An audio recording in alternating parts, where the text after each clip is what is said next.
Bueno, muy bien, ¿eh? Tenemos a nuestros columnistas a través de Skype, obviamente, o en realidad a través de la plataforma que estemos usando para transmitir. Viste que hay muchas y que querés hacer una videollamada con alguien y entonces todos empiezan, no, usemos House Party, no, usemos Zoom, no, usemos Skype, no, usemos FaceTime. ¿Viste? No sé si te ¿Vos cuál pasa. sos?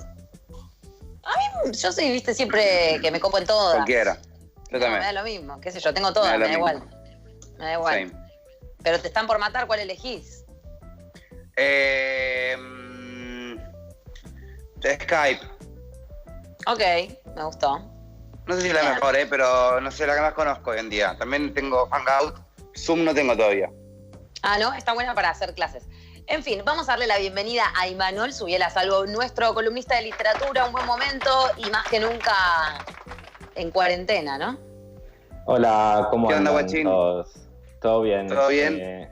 Disfrutando de mi casa, pero un poco preocupado porque ha aumentado mi consumo de alcohol en estos días.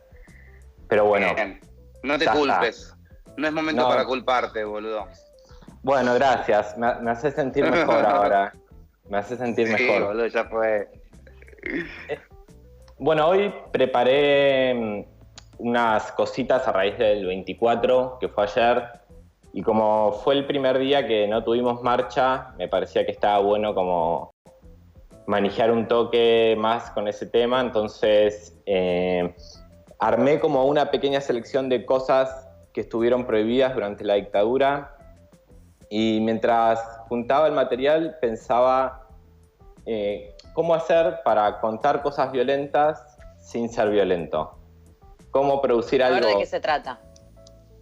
¿Cómo producir algo que sea amable o que pueda hablar de una época muy hostil como fue la dictadura sin necesidad de contar cosas violentas o manejar un tono violento o no fomentar como todo ese odio y ese rechazo que había en la calle del 76 hasta que volvió la democracia?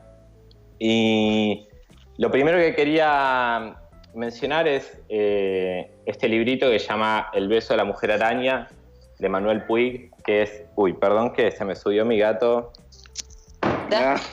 Cosas que pasan. El beso de la mujer araña es un libro de Puig que es la historia de dos presos políticos. Básicamente uno es un militante de izquierda y el otro es un chabón que arregla vidrieras y es marica. Y la novela es solo un diálogo entre ellos dos durante todo el tiempo que están presos y uno le va contando historias al otro, un poco, imagino, para distraerse. Pero me parece lo que tiene de lindo el libro es que logra como convertir esa situación que es horrorosa, que es estar preso de la libertad, en algo mucho más poderoso, que es cómo se construye una relación de amor entre dos personas completamente diferentes, ¿no? Que es como este personaje más maricón y este militante revolucionario. Y bueno, un poco Puig en ese libro logró hacer eso, ¿no? Es como contó la violencia sin tener que recurrir a una historia violenta. Y el libro este salió en el 76, ese mismo año se prohibió y después él se exilió, estuvo mucho tiempo en Brasil, terminó muriendo en México. Y El beso de la mujer araña después tuvo adaptaciones en el cine, él también lo llevó al teatro. Y la verdad es como súper lindo el libro, sobre todo cómo se va desarrollando esa historia de amor no correspondida, porque obvio el militante nunca se termina siendo marica, muy a pesar mío. Pero bueno, es una manera de pensar esto, ¿no? Cómo no ser violento a pesar de que estamos envueltos en cosas violentas. Creo que es una pregunta que nos tenemos que hacer todo el tiempo, sobre todo los que escribimos y los que laburamos en cosas de comunicación, ¿no? Donde todo el tiempo contamos cosas horrorosas, para no seguir fomentando ese odio. Y completamente. Tengo varias cosas para decir de todo lo que estás diciendo. Primero, que me parece que Manuel Puig, que muchos tal vez lo conozcan, de Boquitas Pintadas, que es como un libro que fue obligatorio, por lo menos muchas secundarias lo tuvieron sí o sí en su currícula.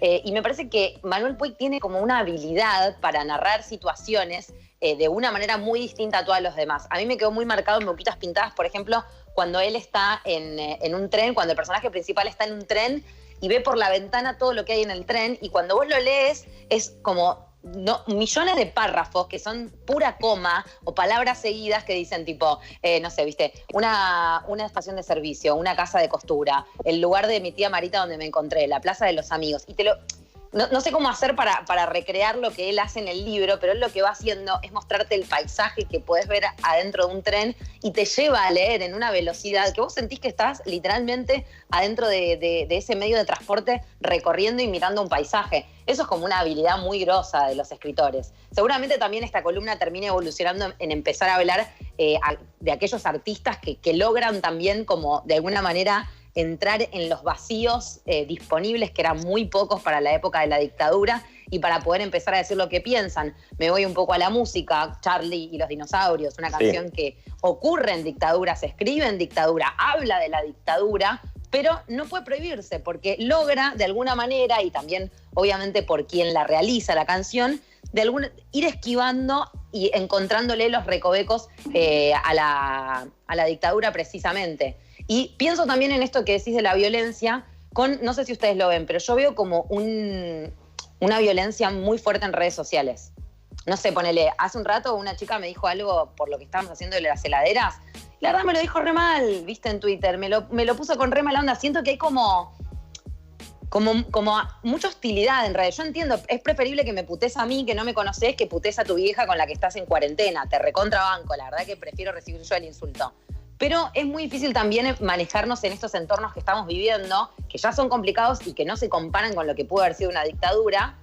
Me parece muy loco eso también, ¿no? Cómo las prohibiciones generan una violencia que a veces es difícil de calmar. Sí, por eso creo que está bueno como robarle cosas a la literatura. Como esto que decías vos recién del ejemplo de Charlie, ¿no? Cómo escaparse de prohibiciones o de censuras, tratando de hablar de una manera más amable, aunque a veces no funcionaba. Otro ejemplo que quería mencionar, no tengo la edición física acá porque quedó en mi casa de Trelew con mi madre.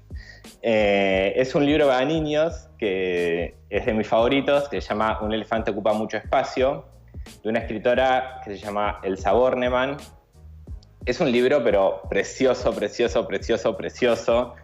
Son cuentos cortos para niños y bueno, no me acuerdo exactamente ahora en qué año se editó, pero los censores que tenía la dictadura, que eran los que revisaban los textos, lo agarran y en este libro hay 2 cuentos.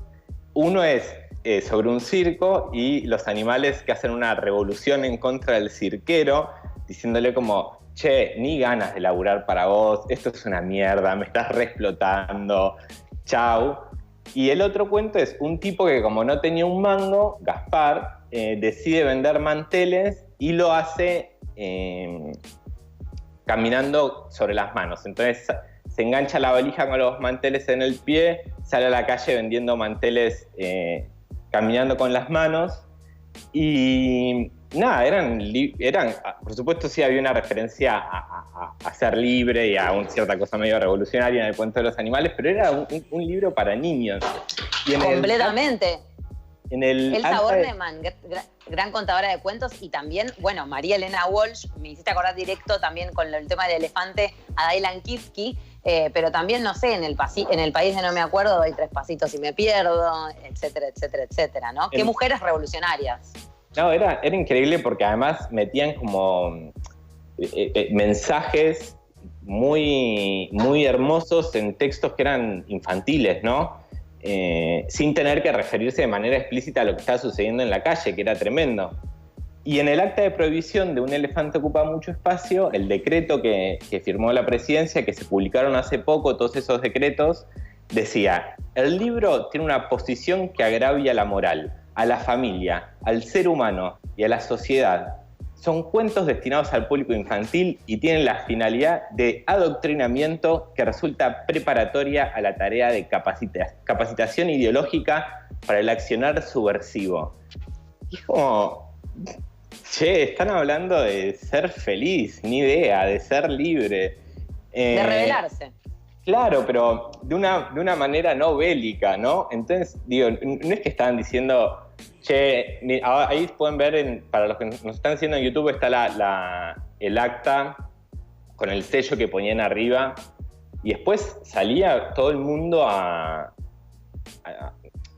esconder sus libros. Mirá, se clausura la editorial, según estoy viendo en el comunicado. Se la clausura por 10 días a la editorial Librería Fausto, porque se la considera socia de esta ideología. Aparte, como si en 10 días te curaras de la ideología revolucionaria. Amo. No, era tremendo. De hecho, la gente en ese momento quemaba libros. O sea, los hacían fogones, o los metían en parrillas, o hacían pozos en la tierra y los enterraban. Era como bastante heavy, a pesar, insisto con esto, de que no eran discursos violentos. O sea, la literatura podía zafarse, no caer en eso, no proponer una salida bélica, y sin embargo no todos lograban pasar la censura y la dictadura. Y digo, me parece que está bueno como retomar estos libros que fueron prohibidos en la dictadura, si bien por supuesto había libros de texto también, me refiero como a libros de teoría que sí, o eran marxistas, o publicaciones de montoneros que sí insistían como con la lucha armada. También había que era menos careta, digamos. Obviamente que claro, que el pensamiento revolucionario, por decirlo de alguna manera, el que era muy explícito, claro, bueno, eso por ahí... No quiero decir nada de lo que iba a decir, ¿no? Pero eso de alguna manera era muy explícito y bueno, listo. Pero otra cuestión era como todas estas cosas que hablaban de nada, la historia de un circo. O sea, es tremendo. Es que también, estoy atentísimo, nunca estuve tan atento en una columna como la de hoy. Me parece que, como siempre, todo se termina resumiendo a puntos de vista, que estemos de acuerdo o no, bueno, son debates eternos. Y los puntos de vista muchas veces están muy como... tienen mucho que ver con el contexto, ¿no? Entonces, si bien entiendo que hoy en día parece una locura que quieras clausurar un libro para niños, también entendemos que en el fondo ese libro para niños tiene un mensaje, y desde el punto de vista de antes, lo que menos queremos es que un nene crezca con la cabeza podrida pensando que puede revolucionarse contra un Estado o lo que sea.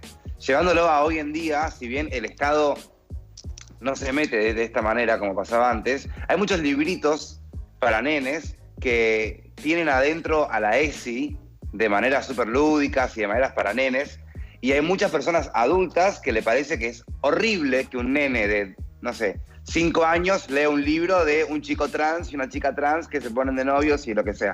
Entonces, llevando al problema que tiene hoy en día, por ejemplo, la gente provida con la ESI y los nenes, me imagino que debe haber sido algo parecido, pero con la presión del Estado en su momento, entre los nenes, la revolución y la dictadura, ¿entendés? Completamente. Entonces, igual para mí, toda la clausura a la libertad de expresión en la literatura de ese momento también pone en evidencia la fragilidad, ¿no? de lo que era la dictadura, ¿no? De lo que fue ese agravio contra la democracia completa, ¿no? Porque si a vos un libro puede poner en peligro lo que vos creaste, me parece que lo que vos creaste en realidad es una estructura que se sostiene sobre bases muy poco sólidas. Lo mismo, y me sorprende mucho cuando leemos cómo esto que es ideología subversiva en la época de la dictadura, bueno, no, de alguna manera... ¿No le están llamando con el mismo nombre las personas que están en contra de la ESI a la ideología de género? Amo. Sí. O sea, ¿no están parándose en el mismo lugar que la era más nefasta de la historia de la Argentina?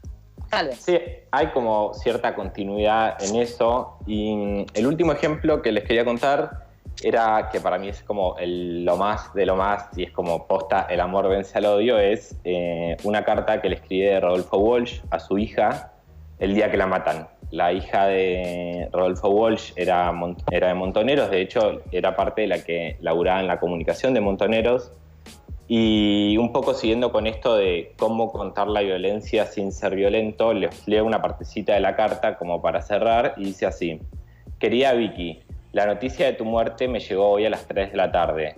Escuché tu nombre mal pronunciado y tardé en asimilarlo. El mundo se detuvo un segundo. No podré despedirme, vos ya sabés por qué. Nosotros morimos perseguidos, en la oscuridad. El verdadero cementerio es la memoria. Hablé con tu mamá, está orgullosa en su dolor. Hoy en el tren un hombre me decía, sufro mucho, quisiera acostarme a dormir y despertarme dentro de un año. Hablaba por él, pero también hablaba por mí. Esa fue la carta que escribió Rodolfo Walsh el día que se murió su hija, que la mataron. Y yo la descubrí, o sea, la volví a leer hace un rato, no estaba en mis planes leer esa parte, pero la leí, me impactó tanto porque al tipo le acaban de matar a su hija. Tenía todo el derecho del mundo a decir, los voy a cagar a tiros, váyanse a la mierda. Y el chabón escribe como en menos de una carilla, en un tono muy concentrado y muy despojado, y esto como muy lleno de amor, como bueno, hija, se pudrió, te quiero mucho, nos vemos en el más allá, ¿viste? Él después a los 3 meses escribió otra carta, que fue Carta a mis amigos, donde cuenta que un soldado le contó a él cómo mataron a su hija, y en realidad cuando la van a buscar, ella sale a la ventana de su casa con su compañero y le dice, ustedes no nos matan, nosotros decidimos morirnos, y los dos se suicidan adelante de los milicos que los habían ido a buscar.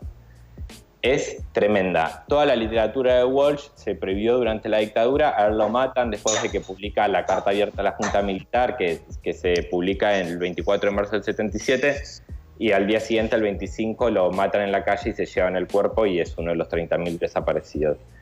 Pero digo, es otro autor que logró como contar esa época de una manera no violenta, digamos. Y eso me parece muy poderoso. Sí, obvio.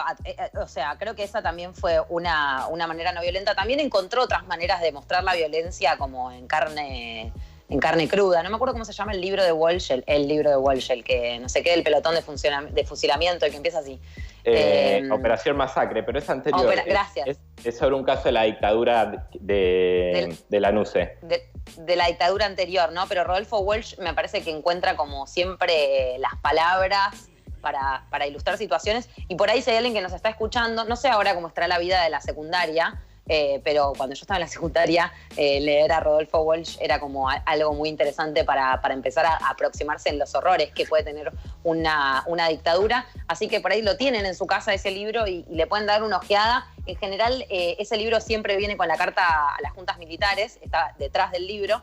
Y me parece que leerlo permite ilustrar muchísimo lo que se está viviendo. No sé ustedes, pero ayer cuando escuché la carta que escribieron las madres y abuelas de Plaza de Mayo, que salió en todos los canales de televisión, primero que dije, qué lástima que no estemos en la plaza en este momento, pero qué placer escucharla con tan buena calidad que siempre la escuchás por los altoparlantes y es un desastre.